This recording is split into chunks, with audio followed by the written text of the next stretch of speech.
Hello, human geographers. We are back for our next lecture in our political geography unit. Tonight, we're going to be talking about political entities above the state scale. A lot of times this year, we've talked about below the state scale, within states. But today, we're going to look at what happens when states come together, join together for some common purpose. And that is called supranationalism. All right, and in this case, that root word super means above, it means combining. So here is our definition of supranationalism: term applied to associations created by three or more states for their mutual benefit and achievement of shared objectives. The European Union is an example of a supranational organization. And this is going to be a really important term moving forward. So I want to make sure that you guys understand what they are. Again, as with all of our definitions, should have been underlining, but let's emphasize a couple of really key parts. Got to have three or more states in order to be considered a supranational organization. And that mutual benefit or those shared objectives, they can be economic in nature, they can be political in nature, they could be cultural in nature, it could be for security, it could be, there's a whole host of reasons why countries might join together for some common purpose, but has to be three. That's the barometer for a supranational organization. Otherwise, it's just it's a treaty, it's an agreement between two states. It's not a supranational organization. And I'm going to tell you guys right now, these terms that you see on this slide are interchangeable. Supranationalism is the concept of states coming together, and they form supranational organizations. So just be aware, it's the same concept, slightly different in the way that it's formulated and things like that. And today there's about 60, though over 60 major supranational organizations and many, many smaller ones. You saw the example there, the European Union. We're going to look at them throughout this entire lecture. I'm going to tell you guys right now, you're going to want to have your map packet out as we are going through this lecture, because a lot of the supranational organizations you need to be familiar with. You need to know where in the world they are, what countries are going to be a part of it, what some of their names are going to mean, things like that. So have your map packet handy as we go. Pause, shade in areas, fill in the acronyms and things like that as we go. So let's get started. So let's begin with the United Nations. And the United Nations is actually so important as a supranational organization that it's actually one of our vocabulary terms. Here's the definition: the world's preeminent supranational organization, a world governing body enforcing the upkeep of peace and basic human rights worldwide. And the United Nations began in 1945. So let me ask you guys, what major world event ended in 1945?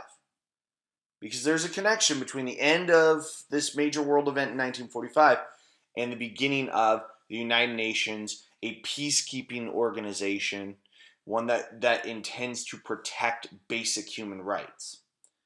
And hopefully you recognize that World War II ended in 1945. And currently the United Nations has has 193 member states. There are also non-member states. For example, Palestine is a non-member observer state. So there are other designations as well that are part of this. But the most recent addition to the United Nations was South Sudan in 2011.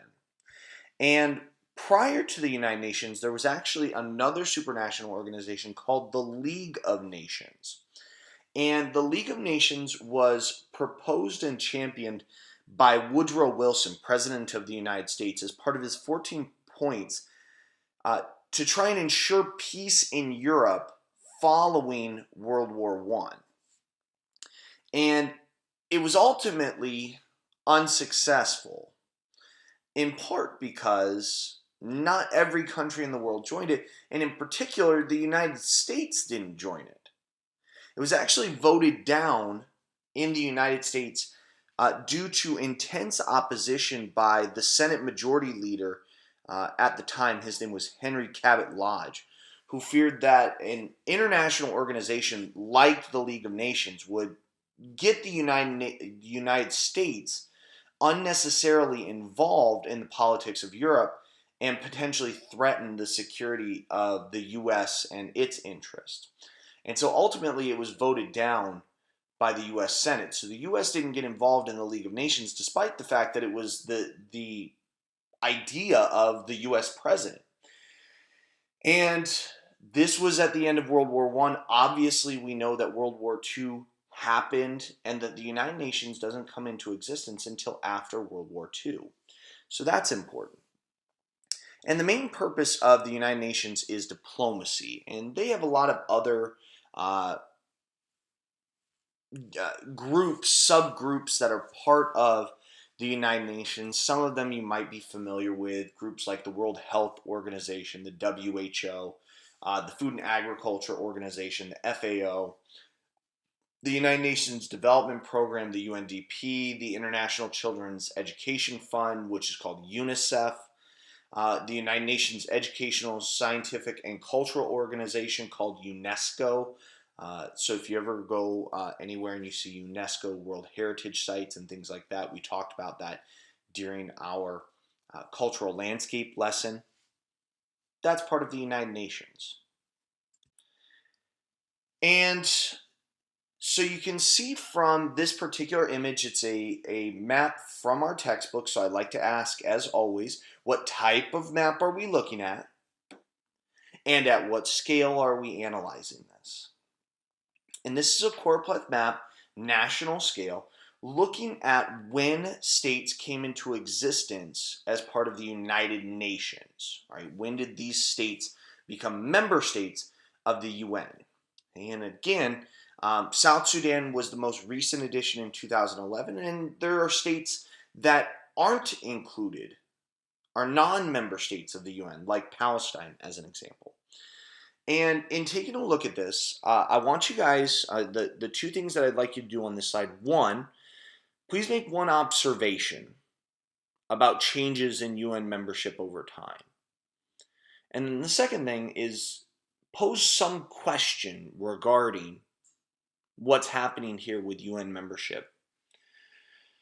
And most of the changes that you see on the map reflect the end of colonialism. For example, in Africa, you can see a lot of African states coming into the United Nations during, close proximity time-wise. And as well as one of the last major shifts was the collapse of the Soviet Union, when many of those former Soviet republics became independent and joined the United Nations. But go ahead and pose one observation that you have from this map and one question that you might have as well. All right, couple of major world events that we have to talk about as far as influencing supranational organizations. And we have to talk about the Cold War. And the Cold War was a period of time where there wasn't any direct fighting between the two superpowers. There was plenty of actual fighting that took place during this Cold War. They called it a Cold War because there wasn't actually fighting between the two superpowers. And those two superpowers were the United States, which is a democratic and capitalist state, and the Union of Soviet Socialist Republics, often known as the Soviet Union, which was a communist state, both economically and politically. And following World War II, Germany was divided, and West Germany was split in three parts between Britain, France, and the United States, and East Germany was given to Soviet control. Berlin, the capital of Germany, which actually resided in the eastern part of the country, was actually equally divided as well. And that's going to play a role here shortly when we talk about this. And so the Cold War pit two superpowers against one another, the United States and the Soviet Union. And And there were allies on both sides. And it's important to note, as we're going to look at supranational organizations, that for the Soviets, there was a lot of influence that they had with countries in Eastern Europe, what was known as the Eastern Bloc or the Soviet Bloc. And these were communist states in Eastern Europe. Cuba was part of a satellite state, so to speak, with regards to Soviet control and influence on Cuba. And again, we'll talk about that here in a minute. And I mention this now because geographically there was a divide between East and West, and we still see that legacy today developmentally. And in perhaps one of the most famous speeches regarding the Cold War, Winston Churchill remarked that an iron curtain had descended across the continent, dividing East and West. And so a lot of times you might hear the Iron Curtain associated with the states that were part of the Eastern Bloc or the Soviet Bloc. So things that we may need to be familiar with. I include this article, which is actually from a human geography teacher, of a brief timeline of the Cold War. And one of the challenges that we have in teaching AP Human Geography to freshmen is that you guys haven't had the opportunity to take AP World History and AP US History. And so we don't have as much of a background with history as perhaps sometimes we need. So in this particular slide, which isn't even in your notes, I'm going to talk about some of the major events that took place during the Cold War. And just in the margins of your notes, jot down some of the major things. You don't need to include all of this, but just kind of listen kind of the progression of things over time. And certainly you can go into this PowerPoint, click on the link, and take a look at the events as well. It goes into greater detail. And to be clear, this is not an exhaustive list. There was so much happening during the course of almost 5 decades of tension and back and forth between these two superpowers. So we begin in 1948 when the Soviet Union closed off access to Berlin, because again, Berlin was in Eastern Germany. And so the Soviet Union closed off access to Berlin. And to try and force the U.S. and the other Allied powers out. But in what became known as the Berlin Airlift, the United States and Britain actually flew in supplies to Berlin so that the Soviet blockade would not be successful. In 1950, North Korea invaded South Korea, and 3 years later, an armistice was signed.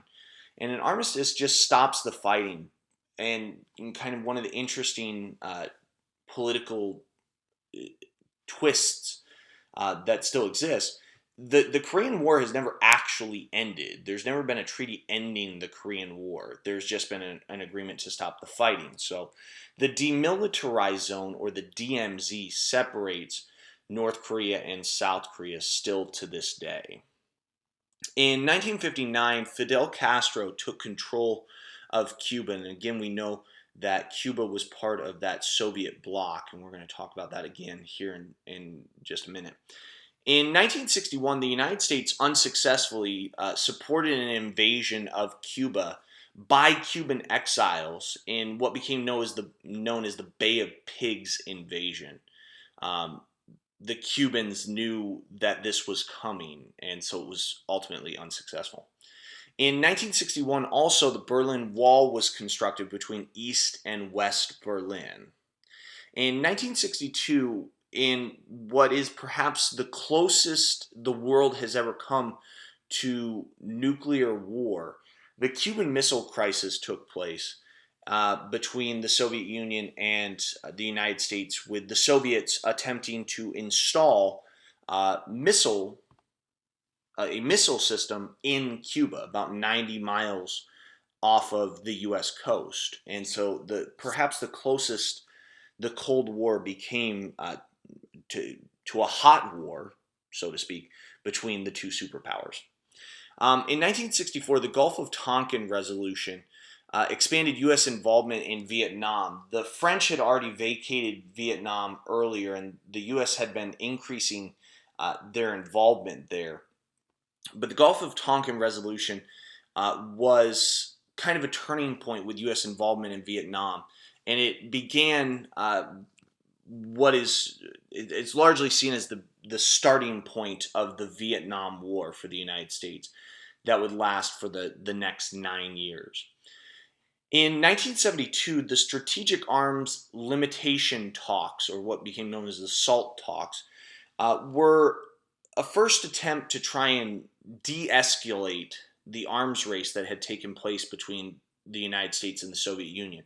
Up to this point, the two countries had tried to ensure that they had more weapons, and the SALT talks were an attempt to try and limit that, and they eventually agreed to limit their overall numbers, reduce their overall numbers, and eventually stop production of new nuclear weapons.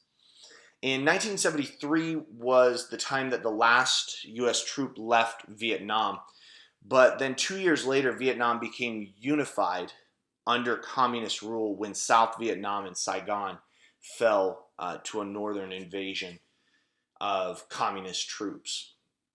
In 1979, the Soviet Union invaded Afghanistan, and the United States tried to arm rebels in Afghanistan. In 1989, the Berlin Wall was brought down and allowed for the reunification of East and West Germany to begin taking place actually the next year in 1990.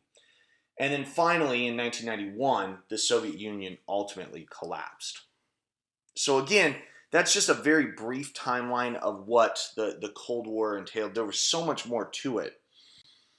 So we have to take a look at the legacy of the Cold War. The collapse of the Soviet Union kind of began in the late 1980s, but is officially listed as 1991, and 15 new states emerge. 5 in Central Asia, 3 in the region of the Caucasus Mountains, 6 in Eastern Europe, as well as Russia itself. And so the legacy of the Cold War is really important to understand, and something that I think there could be an FRQ on in the future.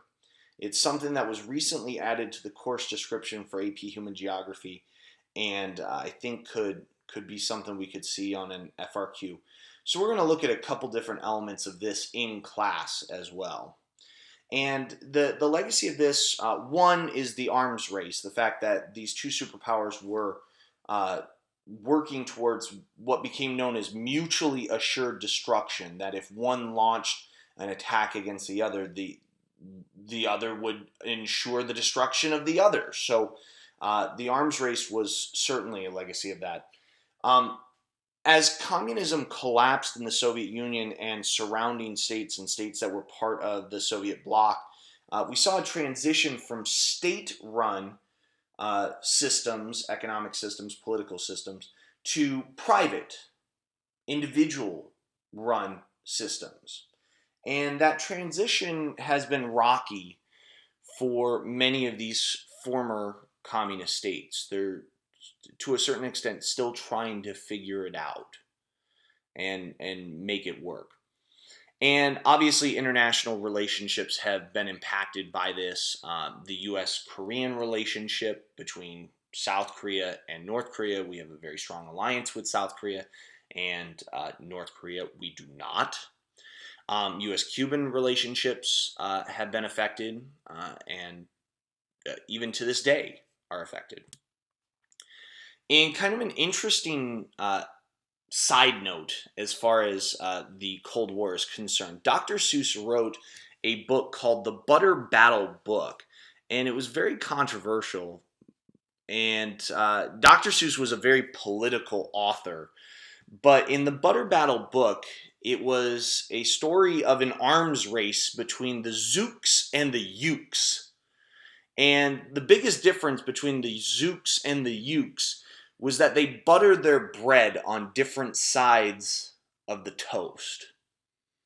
And they hate each other vehemently. And so they continue to try and one up one another with bigger and more powerful and stronger weapons. And when this was written in 1984, it was really controversial because there was no resolution at the end. It just kind of ended with a standoff between the two main characters. And that's largely because the Cold War hadn't been resolved at that point. And so it was a very political piece from Dr. Seuss.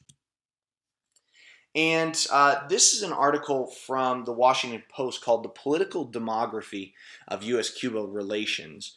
And in recent years, we've seen an increase in U.S. involvement with Cuba, the opening of U.S. embassy in Cuba. And the perspective on it is demographically split because younger Cuban Americans between the ages of 18 and 29, 88% of them support reestablishing diplomatic relationships between the United States and Cuba, whereas Cuban Americans who are 65 or older, only 41% support reestablishing diplomatic relations. And so demographically, there's kind of a split between ages and their perspective on political interactions between these two states that still to this day shows the legacy of the Cold War. And the reason that we had to talk about the Cold War is because several of the supranational organizations that we're going to look at were influenced by this, beginning with NATO.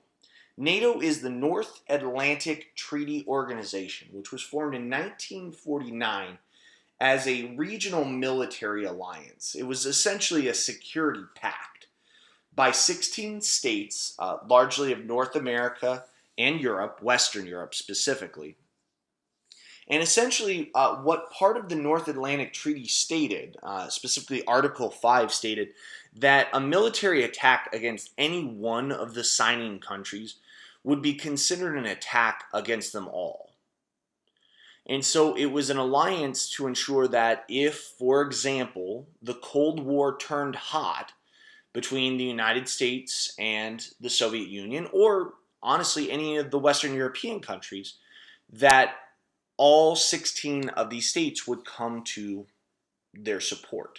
And NATO still exists, and in fact, after the collapse of the Soviet Union, it has expanded, with many of those former countries of the Soviet bloc joining, and currently 28 states part of NATO.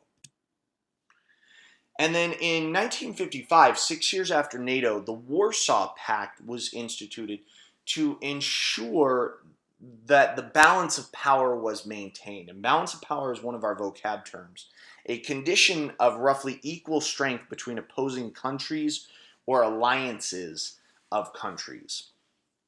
Because in 1949, when NATO was established and NATO continued to expand by adding different countries over the course of the years, specifically in 1955 was when West Germany joined NATO. And in response to that, the Warsaw Pact was signed actually just 2 weeks after West Germany joined NATO.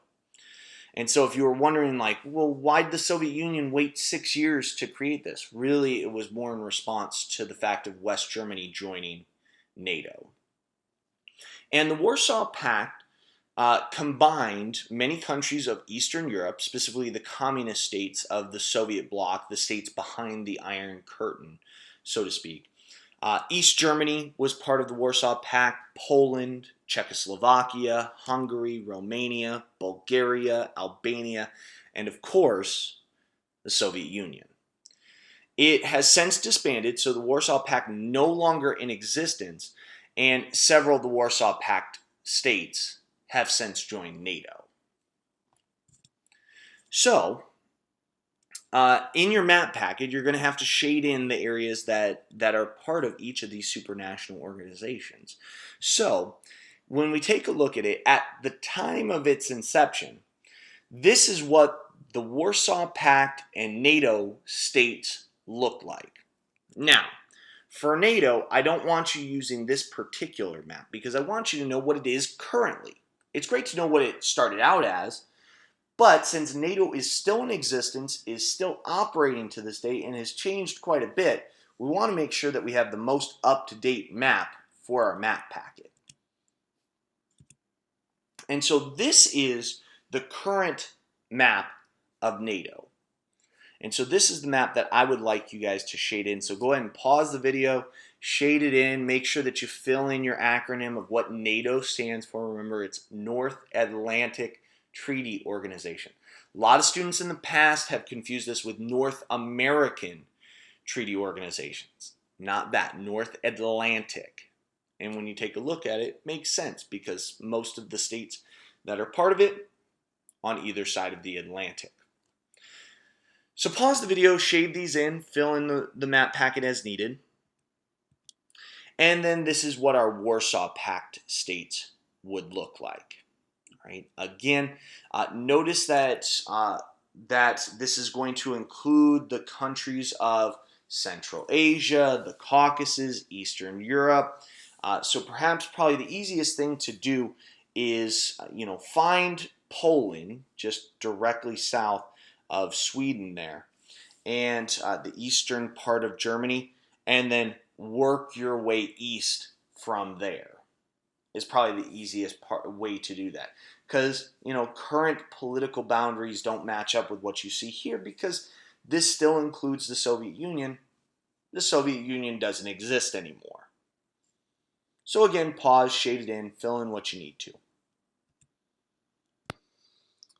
Alrighty, so we're going to start taking a look at some supranational organizations from around the world, and I would say you should be able to identify and describe a supranational organization from at least 3 different regions around the world. Alright, at least 3. And so we're going to run through them. They're going to go pretty quick. There's not as much to know, but we're just going to identify some. So here we go. ASEAN is the Association of Southeast Asian Nations.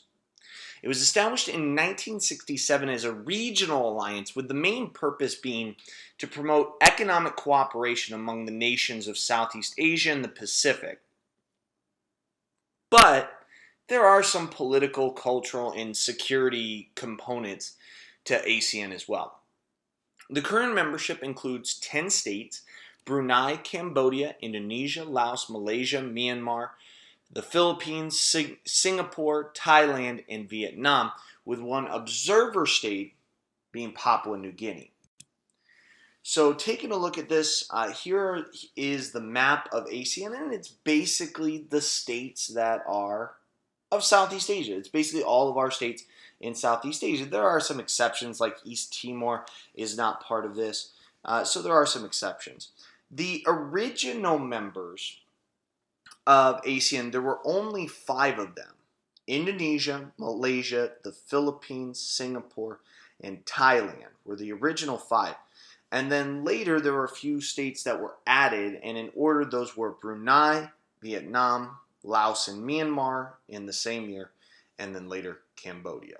And again, Papua New Guinea is an observer state here. So on your map of this region, you might want to include Papua New Guinea. Just make a note out to the side that it's not an official member, it's an observer state.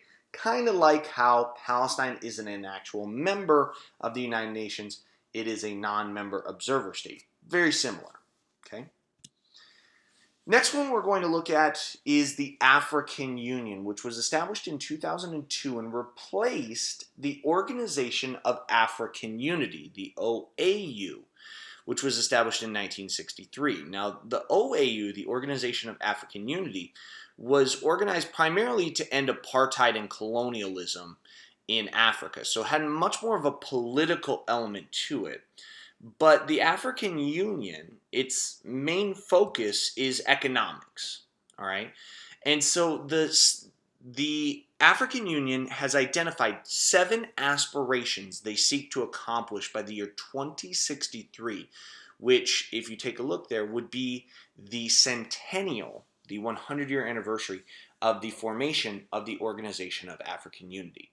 And those aspirations are things like a prosperous Africa based on an inclusive growth and sustainable development, an integrated continent, politically united based on the ideals of Pan-Africanism, which was something that was established with the Organization of African Unity, and the vision of Africa's Renaissance, an Africa of good governance, democracy, respect for human rights, justice, and the rule of law. So you can see there are still political elements that are part of this.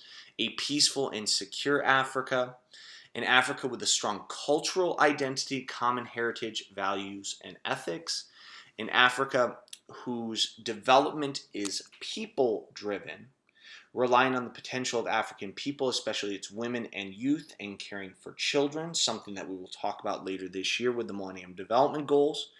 And then Africa is a strong, united, resilient, and influential global player and partner. So those are the 7 aspirations of the African Union set to be accomplished by 2063. And currently, Africa, the African Union contains 54 states in Africa. Morocco is the only state that has not yet joined, though several states have been suspended and things like that. Mali, Madagascar, Guinea-Bissau have been suspended. Mauritius had been suspended at one point. So the African Union has a history of suspending member states, particularly when there's political instability there. So this is probably the easiest map to shade in for our core map packet because it's basically the entire continent of Africa. So this is the African Union. Again, notice that Morocco is not part of the African Union. It actually withdrew from the Organization of African Unity in 1984 and has reapplied for admission into the African Union. But due to its occupation of the Western Sahara, there is some controversy about whether or not in opposition to Morocco rejoining or joining the African Union. And again, Madagascar had been suspended, is still a part of the African Union, but is suspended, and was actually suspended in 2009 when its current leader seized power with the help of the military. Again, Mali and Guinea-Bissau, there were coups, actually both in 2012, that led to the suspension of those states from the African Union. So still part of it, but on suspension. OPEC. OPEC is the Organization of Petroleum Exporting Countries and was established in 1960 by 5 states, and those states were Iran, Iraq, Kuwait, Saudi Arabia, and Venezuela. And as you could probably guess by the title of the supranational organization, this is an economic alliance because they're exporting petroleum. There's currently 13 states that are part of OPEC, and I had to just recently update this because there's been some pretty recent changes. So the original 5, Iran, Iraq, Kuwait, Saudi Arabia, Venezuela, all part of OPEC. Then we have Qatar, Libya, the United Arab Emirates, or the UAE, Algeria, Nigeria, Ecuador, Angola, and Gabon are all member states of OPEC. Indonesia has been a part of OPEC in the past, but here's a little bit of that history. Indonesia became a member in 1962, so very early on in OPEC, but suspended its membership in 2009. Then it reactivated its membership in January of 2016, but then suspended it again in November of 2016. So Indonesia currently not part of OPEC. But Gabon rejoined OPEC in July of 2016. So we had to update that to reflect the fairly recent changes with that. And in fact, the map that you see here does not reflect that because the 2 states in orange are Indonesia and Gabon. I looked for an up-to-date map of OPEC. None of them included Gabon as part of OPEC, but it has been, according to OPEC's website, Gabon is part of OPEC just as of July 2016. So take a moment, please note on here, one, make sure that you include Gabon as part of, and that is the country there on the west coast of Africa.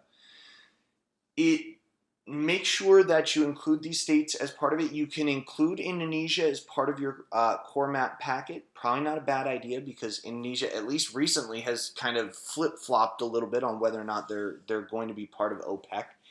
So it is possible that in the very near future they are part of OPEC, at least for the time being. Take a moment. What type of map are we looking at? Even though we don't have a key, are you able to figure out the key? What's the difference between green? What's the difference between orange on this particular map? So we're looking at a choropleth map, and what scale? We're looking at the national scale, right? Next one that we're going to look at, and this is going to lead us through much of the remainder of the lecture tonight, is regarding Europe. And we begin with the European community. Though, to be clear, we could actually go even further back because the European community was predated by several other supranational organizations like the Organization for European Economic Cooperation, or the OEEC. It was preceded by the European Coal and Steel Community, the ECSC, as well as, and this one is often included or used in place of the European community, the European Economic Community, or EEC. The next couple slides you're going to see EEC and EC used together.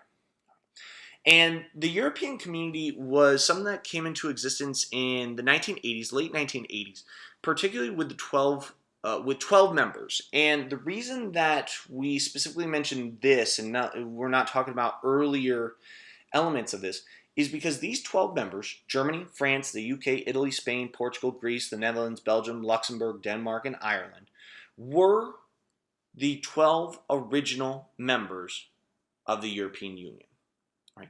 And if you've ever seen the flag of the European Union, it is 12 gold stars on a blue field. Those 12 stars representing the 12 original members of the European Union.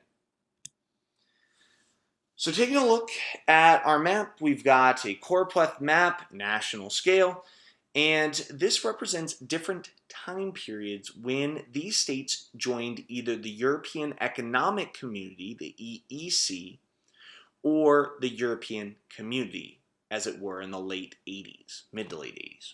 Right? Now, this map is actually a little bit better. I think it's a little bit easier to see on this particular map and see some of the dates. So again, we ask the question, what map are we looking at? Well, we're looking at a choropleth map. And what scale? National scale. Is there anything that kind of catches your attention as far as, states that maybe, just anything that catches your attention, any observations that you have? For me, the one thing that catches my attention is the fact that all of these states are fairly contiguous, obviously with the exception of the islands, with the exception of Greece. Greece is not contiguous here. And so, I would imagine that there's probably some element of the fact that the Soviet Union and the Communist bloc would influence that, because then Greece was kind of isolated, but Greece was not a communist state. So had greater economic ties to the Western European portion, and probably the reason why it was part of the EEC and the European community. And that leads us into the European Union. Formally established in 1992 as an economic and political alliance.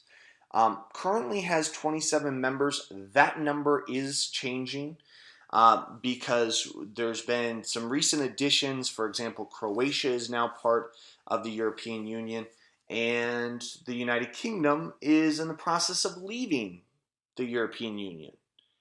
And so that number actually ended up remaining the same, but important to note that numbers are changing a little bit. Important to note that with regards to the European Union, there is, generally speaking, a common currency, and that common currency is the euro. 23 countries use the euro, and 17 of those 23 are part of the European Union. And so, to be clear, there's actually two terms that we have to be familiar with. One is the European Union, which is the supranational organization. The other is the Eurozone. And those are states that use the euro as their currency. So make sure that you're familiar with that because the two are not synonymous. European Union is not the same as the Eurozone. One is the supranational organization, the other one is a group of countries that use a common currency. And generally speaking, there's a little bit of overlap, but it's not complete. For example, there are members of the European Union who do not use the euro and thus are not part of the Eurozone. Bulgaria, the Czech Republic, Denmark, Hungary, Latvia, Lithuania, Poland, Romania, Sweden, and for the time being, we'll include this, the United Kingdom as a member of the EU, at least for the time being, and does not use the euro. And there are states that aren't part of the EU that do use the euro. For example, Andorra, Kosovo, Montenegro, Monaco, San Marino, Vatican City. Most of those are microstates. And at least to a certain extent, with Kosovo, there's a question of sovereignty there as well. So the non-EU member states are that use the euro. Maybe there's a reason why. This is a fantastic graphic looking at the European Union over time. All right, so it looks at what states began it, and so it's a choropleth map because we have different classes when different groups joined the European Union. And tons of information, so I strongly encourage you, press pause here, take a look at some of the information on here. We do have to update it a little bit because Croatia is no longer seeking admittance. It has been admitted. Croatia joined in 2013. Turkey is actively in talks to join the European Union, but some numbers say that it's going to be another decade, maybe closer to 2, before Turkey actually joins the European Union, if it does at all. And so the EU views Turkey, along with states like Iceland, Montenegro, Serbia, Albania, and Macedonia, as candidate states, and then other areas like Bosnia and Herzegovina and Kosovo as, perhaps future candidates. So a great map with lots of information going on here with regards to the European Union. Obviously, still has the UK there, but we're going to talk about that in a minute. Again, this is looking at the Eurozone, the areas that are part of the European Union. So to be clear, every country here, regardless of the shade, whether it's pink or orange, is part of the EU. But the different shades are different choropleth classes denote whether or not they use the euro. So you can see the UK, Sweden, Poland, many of our states that have joined a little bit later, that were former communist states or part of the communist bloc, are states that have not yet adopted the euro. Again, Croatia has joined, the UK has voted to leave, though it could perhaps be a couple more years before that split is finalized.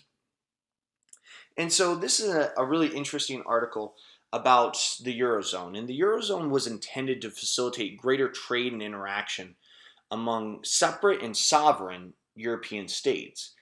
However, it doesn't have the same kind of mobility as what we might see in, say, the United States. Because in the US, we have a common currency, but you don't see the same kind of mobility. And so this article mentions that, for example, if the economy is really strong in the Netherlands, but really weak in Spain, people aren't just going to leave Spain for the Netherlands because they don't speak the language. They don't speak Dutch.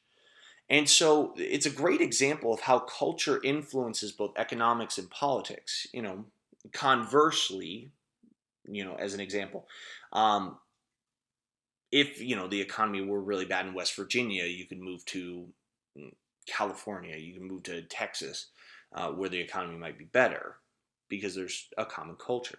So it's kind of an interesting article about the Eurozone. Very interesting. A lot of facts and easy to read, this one. This next one is about Brexit. And I mentioned this a couple times. I haven't mentioned this term yet, though. Brexit is a term that was coined by combining Britain and exit. And essentially, it is referring to the 2016 decision by the citizens of the United Kingdom to leave the European Union. And again, that decision has been made. It passed by a margin of just 4 points, 52% in favor of leaving, 48% in favor of staying. And geographically, it was kind of divided. Different nationalities in the United Kingdom voted to more likely to stay or to leave. So that's kind of an interesting topic of discussion. But the article speculates that it could be a few years before it officially exits the EU. And so that's why I've mentioned in the past few slides, it's part of the EU, but it's leaving, it's on the way out. So just be aware of that. I don't know that it's going to come up on the AP exam, but you never know when you might be able to mention it, particularly in an FRQ, if it's relevant to the topic at hand. Last few supranational organizations that we're going to look at, we're taking a look at Comic-Con. Right? And as much as I wish this were talking about a comic book convention, it's about economics again. In this case, Comic-Con stands for the Council for Mutual Economic Assistance. It was established in 1949 as an economic alliance with 10 states that were part of it. And it was essentially intended so that the Soviet Union could expand their economic influence to the countries of Eastern Europe. And you'll notice, and I would definitely make a note of it, that all the states that were part of Comic-Con were also part of the Warsaw Pact. All right, at least that first bullet point. The USSR, East Germany, Poland, Czechoslovakia, Hungary, Romania, Bulgaria, Albania, all part of the Warsaw Pact. But in addition to that, on the economic side, you also had Cuba, Mongolia, Vietnam that joined Comic-Con. All of those were communist states, and to a certain extent are still communist states. And so they joined Comic-Con as well. And this was disbanded in the 1990s, specifically 1991, because what happened in 1991, everyone? Soviet Union collapsed. So taking a look at this is a map of Comic-Con, at least the European portion of Comic-Con. You'll notice there that Yugoslavia is a different shade because Yugoslavia was a communist state but was not part of Comic-Con. And there's a couple abbreviations on there that I just want to make sure that you're clear on. GDR is the German Democratic Republic, and we more commonly refer to it as just East Germany when it was divided up after World War II. The CSSR was the Czechoslovak Socialist Republic, and that was essentially Czechoslovakia, and now has been further subdivided into the Czech Republic and Slovakia. And we're going to see a little bit more on that in class.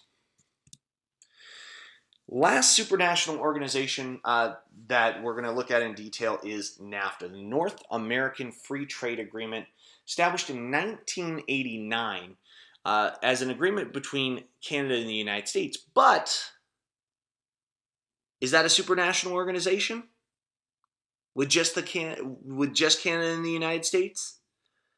No, right? We need a third. So 1994 is when it becomes a supranational organization, when Mexico joins with this economic alliance. And essentially what this alliance was all about was establishing free trade, removing tariffs, which are import taxes, as well as any non-tariff barriers to trade between these North American states.